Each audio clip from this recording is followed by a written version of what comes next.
తిక్కలోళ్ళ తిరణాలకెళ్తే ఎక్క దిగని సరిపోయినట్టు బాగా చూడండి పగటిపూట అనమాట మేము షాప్ లోపలికి ఎంటర్ అయ్యింది. ఎల్లంగాల్నే యాజ్ యూజువల్ గా అక్కడ ఉన్నవన్నీ తీపించేసి చూసేయడం అయిపోయింది. ఇంకా తర్వాతది అసలైన ఘట్టం. వామ్మో అసలు ఇది తట్టుకోలేము. మా వారికి చూడండి ఆయన వేసుకున్నది నచ్చలే. ఆ ఫోటోలో ఉన్న ఆయన వేసుకున్న డ్రెస్ కావాలంటే అదే తీసుకురమ్మని చెప్తున్నారు. అసలు ఎవరండి ఆడవాళ్ళు గంటలు గంటలు షాపింగ్ చేస్తారని చెప్పింది. మా ఆయన చేసే షాపింగ్ చూస్తేనే నాకు దిమ్మ తిరిగి బొమ్మ కనిపించింది. మనం ఏంటంటే నిదానంగా చూసుకొని ఒకదాన్ని సెలెక్ట్ చేసుకుంటాం. కానీ వీళ్ళు అలా కాదు, చూసిన ప్రతి దాన్ని పట్టుకెళ్ళి ట్రైల్ వేసుకోవడమే. ఇందుకే మా వారు ట్రైల్ వేసుకున్న కుర్తాస్ ఎలా ఉన్నాయి, వాటి మీదకి ట్రెడిషనల్ గా ఇలా కేరళ పంచ్ ట్రై చేద్దాం అనుకుంటున్నారు. పంచలోనే ఇదొక మోడల్ అనమాట. ఈ రెండిట్లో ఏది బాగుంది, వీడియోలో కన్నా రియల్ గా చూస్తే కుర్తా పైజామా భలే ఉన్నాయి. అంతసేపు చూసి ఒక్క జత తీసుకున్నారు అంతే. ఇవి మా బుడ్డోడి కోసం చూస్తున్నాను. వాడికి డార్క్ కలర్స్ బాగుంటాయి. దూరం నుంచి చూస్తే చీర బాగుంది, కానీ దగ్గర నుంచి అంతేం బాలేదు. పొరపాటున నేను ఏదైనా చీర కొనుక్కున్నానే అనుకోండి, ఏంటి ఈ చీర తీసుకున్నావు, అస్సలు ఇది బాగోలేదు, ఇంకేం దొరకలేదా అంటారు. అంతే, మనం కొనుక్కునేవి మన పెద్దవాళ్ళకి నచ్చవు, వాళ్ళు కొన్నవి మనకి నచ్చవు.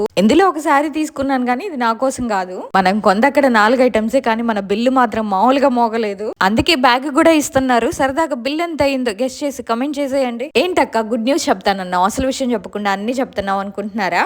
ఇంత షాపింగ్ చూసాక మీకు ఈ పాటికే అర్థమై ఉంటుంది అనుకుంటున్నాను. గుడ్ న్యూస్ తో పాటు బ్యాడ్ న్యూస్ కూడా ఉంది.